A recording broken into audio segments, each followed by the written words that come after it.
Un saludo cordial para los espectadores de Mi Tierra Televisión.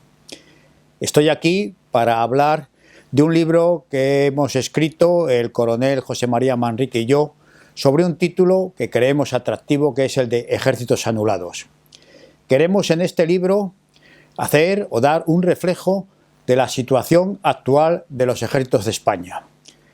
Estos ejércitos de España que, sin lugar a duda, durante los últimos 50 años han sufrido una profunda y grave transformación.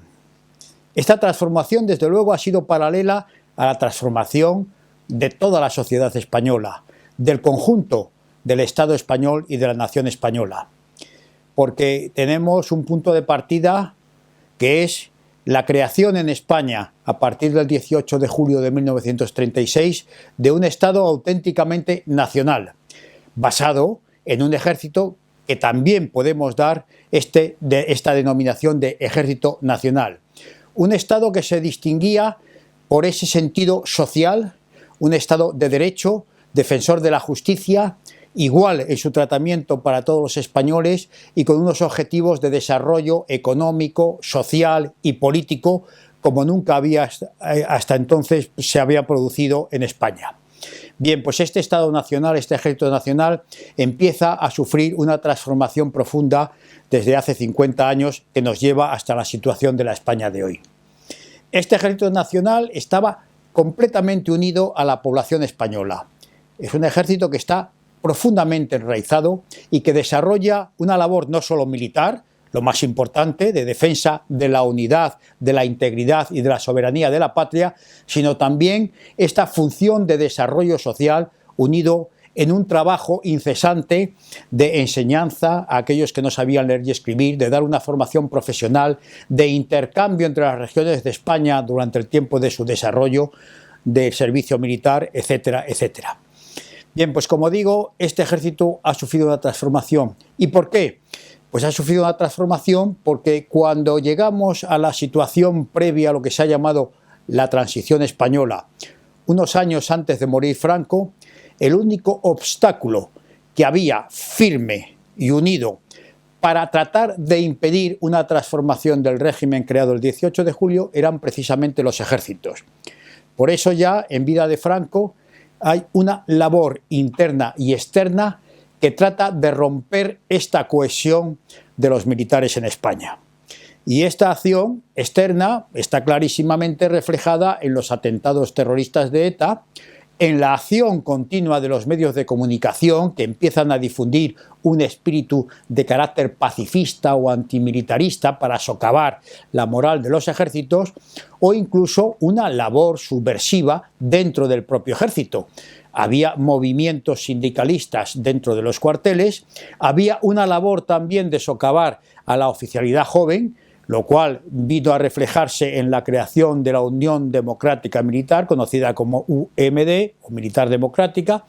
Y por último, hay también una acción dentro del generalato que, aunque es muy poco significativa, pero sí rompe esta cohesión exterior, como es el caso del general Díez Alegría. Pues bien, como digo, cuando empieza la transición, el único organismo, institución del Estado con capacidad para poner freno a lo que se pretendía hacer en contra de España son los ejércitos.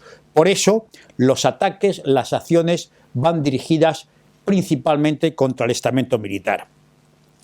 Bien, este Estado, que se basaba en la soberanía, en el derecho, en el sentido de patria, en el sentido social, con un ejército nacional, en un Estado nacional fuerte, empieza a sufrir esos ataques, pero no los sufre solo desde fuera, lo cual era natural. Los enemigos de España es lógico que intentaran deshacer este Estado nacional, pero es que el peor de los ataques empieza no solo desde dentro, sino de las propias jerarquías del Estado, que son las que encabezan este desmantelamiento de la nación española y, en consecuencia, de sus ejércitos. Había que acabar con esta conciencia institucional de los ejércitos de defender la independencia y de la soberanía de la patria, había que acabar con su cohesión interna y, sobre todo, había que romper esa conexión con la sociedad, este arraigo social, y separarle de ella. Por eso se empieza a trabajar en este sentido desde antes de la muerte del generalísimo Franco, como hemos dicho. Pero evidentemente el hecho decisivo del cambio de régimen, acelera esta actuación en contra de las características esenciales de los ejércitos. Tengamos en cuenta que cuando muere el generalísimo se inicia una etapa a nivel ambiental, general, social, muy llamativa, porque son las manifestaciones salvajes, las huelgas de todo tipo, que acaban con el entramado productivo español de aquellos años. Hay además una acción de tipo secesionista clarísima. Tenemos un terrorismo que alcanza su mayor auge precisamente en los años de la llamada transición, y siempre con ese comunismo, con una URSS todavía poderosa, con un enfrentamiento entre los dos bloques occidental y oriental, un comunismo que realmente asusta a la sociedad española. Bien, esto facilita la creación de un ambiente de miedo, de temor, a todos los niveles sociales e incluso dentro del propio ejército. Es el planteamiento o la trampa del miedo. Y ante este miedo es cuando se acude de parte de una buena parte de la sociedad, se mira con más esperanzas a la actuación de los ejércitos nacionales. ¿Y cuál es la actitud de los ejércitos nacionales en este momento realmente difícil para España? Bien, se ponen en juego dos tipos de lealtades. Una lealtad, que era la fundamental, que es la lealtad institucional, la legal, la moral, que era la basada en el artículo 35 de la Ley Orgánica del Estado, en la cual se adjudicaban las misiones que tenía que cumplir el ejército, muy parecidas, por otra parte, a las que figuran en el artículo 8º de la actual Constitución. Esa era la lealtad lógica con la cual tenían que cumplir los ejércitos de España. Y luego había una segunda lealtad, que era la lealtad personal a la figura del rey Juan Carlos, instituido por el propio Franco y al cual en su testamento el caudillo había pedido la misma lealtad que habían tenido con él los españoles y dirigido de alguna manera, o así lo entendieron las jerarquías militares, precisamente a los mandos del ejército. Esta segunda lealtad de carácter personal, y yo podría decir que hasta de carácter oportunista, era desde luego mucho más cómoda, mucho más advenediza, mucho más consensuada, de alguna manera, con el sistema que se estaba llevando a cabo de desmantelamiento del Estado Nacional.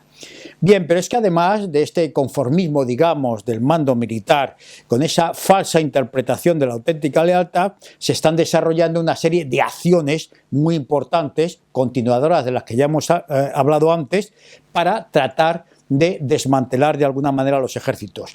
Y estas son unas acciones, unas medidas que van a tener unas características, desde luego, importantes, como son medidas enérgicas, en contra no solo de la institución, sino también de los militares que no aceptan esta nueva dirección. Son unas medidas profundas que van desde lo más superficial, de lo externo, al auténtico espíritu militar que se trata de desactivar. Son también medidas progresivas, van poco a poco, dando pasos hacia adelante para ir destruyendo la institución. Y por último son medidas constantes, de tal manera que a pesar de haber conseguido la mayoría de sus objetivos, hoy día continúan desarrollándose medidas en contra de la institución militar como representante de un Estado nacional, como defensores de una España unida, soberana e independiente. Bien, todo esto se va produciendo de una manera paulatina, como hemos dicho, pero repercute sobre todo en los cambios, primero en la Constitución, no solo en el artículo 8º, sino en el reconocimiento, por ejemplo, de las autonomías, una serie de artículos que al mismo tiempo que reconocen la unidad de España, pero abren también la brecha para ir en contra de esta unidad. Pero es que además de estos cambios constitucionales, el desarrollo constitucional y el desarrollo legal de la nueva regulación sobre los ejércitos nacionales va sistemáticamente quitando capacidad de actuación a las Fuerzas Armadas. Y no solo por esta labor interna, sino que externamente hay una serie de indicios o de detalles que nos digan que esto es así, que nos indican que esto es así. En primer lugar, la acción continua cada vez mayor de ETA, con una desimplicación del ejército en su enfrentamiento contra ETA, hay también una dejación de la soberanía nacional, no solo en la distribución de esta soberanía entre las nuevas autonomías creadas por la propia Constitución, sino que hay una entrega de soberanía a los organismos internacionales, sobre todo a partir de nuestra integración en la Unión Europea y en la Organización del Tratado del Atlántico Norte. Entonces, la integridad está precisamente en entredicho. Pero es que además hay otros detalles enormemente significativos, que es la postura del gobierno español a partir de esta transición con respecto a la plaza de Gibraltar, que sigue no solo con la soberanía inglesa, sino que además se cede en todas las medidas que se estaban implementando para tratar de ahogar la economía de Gibraltar y poder recuperar esta plaza española de siempre. Pero además hay una dejación sobre Ceuta y Melilla, en la cual no se las incluye, estas dos ciudades norteafricanas pertenecientes a España, no se las incluye en los tratados que se hacen a nivel nacional e internacional con otros organismos. Hay además un hecho enormemente significativo y además con enorme repercusión dentro de las Fuerzas Armadas, es la vergonzosa manera en que se abandona el Sáhara español, en unas condiciones realmente no solo ofensivas para el propio honor de las Fuerzas Armadas nacionales, sino incluso de nuestra figura como nación en el nivel internacional y las repercusiones posteriores que va a tener. Bien, esto, que es una evidencia, se va produciendo en una serie de etapas que tienen lugar a partir de la muerte del generalísimo Franco. La primera etapa es una etapa de reconocimiento y preparación. Se está tanteando la capacidad de reacción de las Fuerzas Armadas para ver cómo se las puede desmantelar de una manera más certera y más eficaz. Hay luego una etapa de choque, hay un enfrentamiento ya directo entre las autoridades del Estado, los partidos políticos, las autoridades internacionales, los grupos subversivos, etcétera, etcétera, todos contra el ejército. Es una etapa de choque, de enfrentamiento directo. Esta etapa está caracterizada porque el que dirige esta etapa contra las Fuerzas Armadas es el general Gutiérrez Mellado, clarísimamente. Y porque, digamos, la etapa final, el momento final de esta etapa es el 23 de febrero. El pretendido llamado golpe de Estado del 23 de febrero en realidad es una maniobra descarada y clarísima para iniciar un desmantelamiento a fondo de las Fuerzas Armadas que ya se llevaba tiempo intentando. Bien, una vez conseguido este efecto de choque, este noqueamiento institucional de las Fuerzas Armadas, empieza otra etapa de ataque en profundidad. Este ataque en profundidad tiene sobre todo carácter legal. Es cambiar las leyes que rigen a la institución militar. Esta etapa se hace sobre todo con los gobiernos socialistas de Felipe González y desde luego llevan aspectos tan importantes como es la desaparición casi absoluta de la jurisdicción militar, esta confusión acerca del concepto de mando, una manipulación interna de lo que es la enseñanza militar, una externalización de muchos de los servicios fundamentales para las Fuerzas Armadas, haciéndolas depender de empresas externas a la propia organización, y una disminución de los efectivos de las Fuerzas Armadas con carácter progresivo. Cada vez nuestras Fuerzas Armadas son más pequeñas y no por eso aumentan en su capacidad operativa, sino todo lo contrario.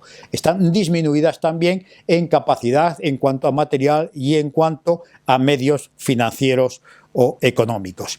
Bien, culminada esta etapa de ataque a profundidad, viene la etapa final en la cual estamos en este momento también desarrollando, que es la explotación del éxito.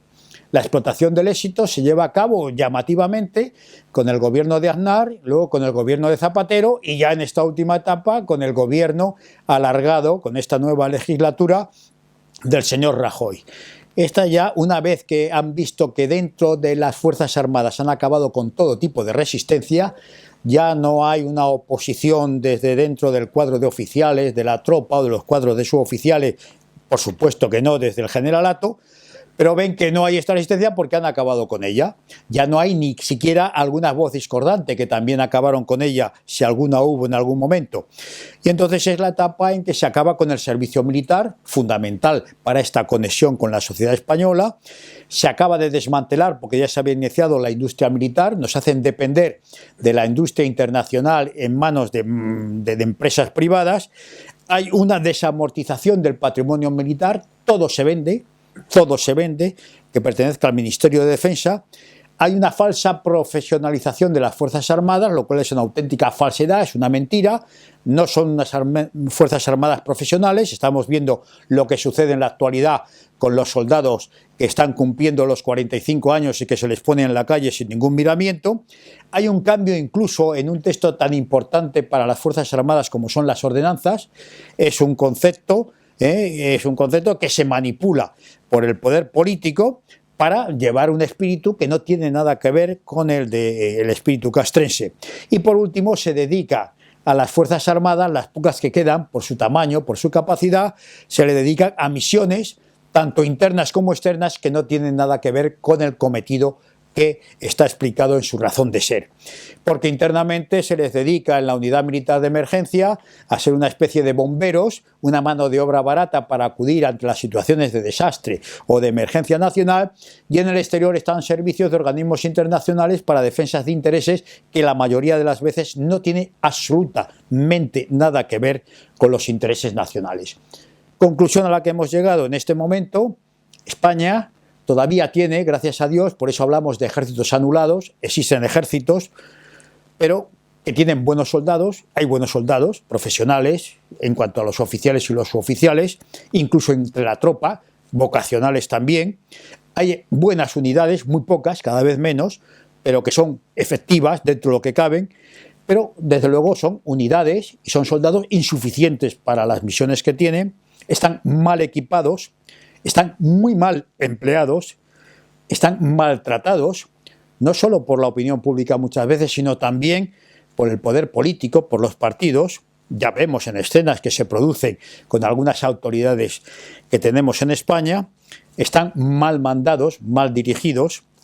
Y en esta situación que estamos definiendo con líneas generales, se podía hablar mucho más, el ejército, los ejércitos españoles, tierra, mar y aire, no están capacitados, aunque quisieran, que no pueden querer porque les han extirpado su conciencia, están incapacitados para cumplir las misiones que les marca la Constitución.